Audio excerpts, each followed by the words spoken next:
Well, I think because the tunnels are being constructed elsewhere, it's, Southern Californians don't really think that it affects them, and the media is not covering it.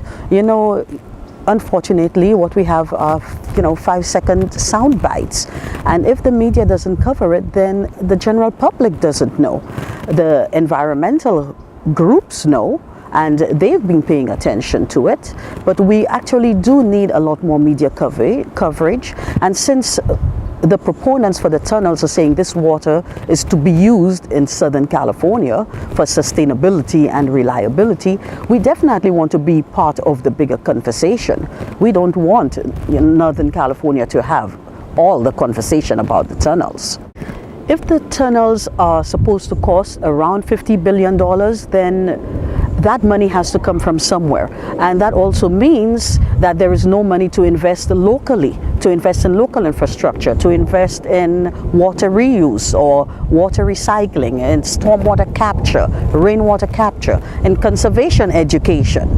That means, we have absolutely no money left on the local level because all of that money is being spent over there. We want the money to stay here locally. We want the money to stay in Los Angeles. We don't want people's bills to be going up. LA is still using the same amount of water that it did 20 years ago, although we have had an increase in population. And that is because of the conservation programs. And because, they've done a very good job in asking people to conserve water. Mayor Villaraigosa had his, asked everyone to conserve 20% of their water.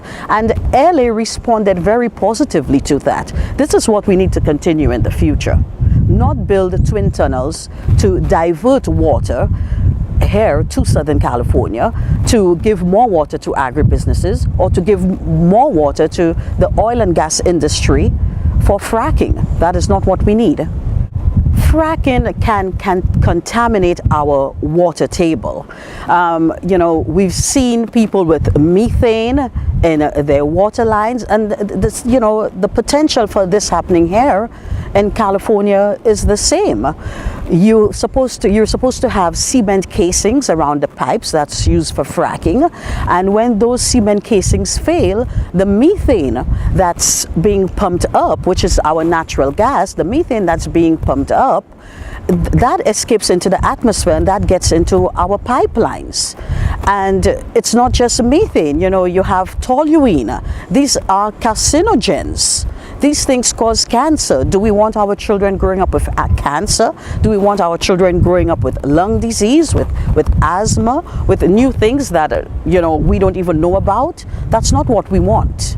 So we do know that fracking is happening already here in California. We would like to see a moratorium on fracking until we can have much better laws and legislation put in place to regulate fracking and the fluids used in fracking and the wastewater that is, that you get as a byproduct of fracking. The downside, if it does pass, you really have two big downsides. Number one is that we actually will have less jobs here. These jobs will be up north. We really want to stimulate the economy here in Los Angeles. That's why we want to have the green jobs. We still have one of the highest unemployment rates in the nation. So we would like those jobs to stay here. Number two is that we will be paying for these tunnels way into the future. It's going to take years and years to build those tunnels. So when are we going to see the benefits of that water? Not in our lifetime. We're not going to see the benefits in our lifetime, and our children's children will be paying for those tunnels. Why don't we keep the money now? Why don't we invest in everything now? Conservation, water infrastructure, water reuse. We need to invest in those things now because we can see the benefits of those immediately. Water companies in California, they are in the business of selling water. So it is a dicey situation, and we do understand that they need to turn a profit, but does the profit margin really need to be that high? Does the profit margin really need to destroy the environment? And these are the things, they really need to take a look at. There should be a delicate balance between conservation and the profit margin, because we all win. when there is conservation. And they will still keep their profit margins because guess what? We still have to buy water. MWD and the governor, and this project actually, they tried to get this project before, I think maybe about, was it 10 years? No, maybe about 20 years ago. They actually tried to have this project and it was voted down. And there is a lot of opposition within Sacramento to this project. So we just really have to keep that opposition and let them know that it is not needed and it is not wanted.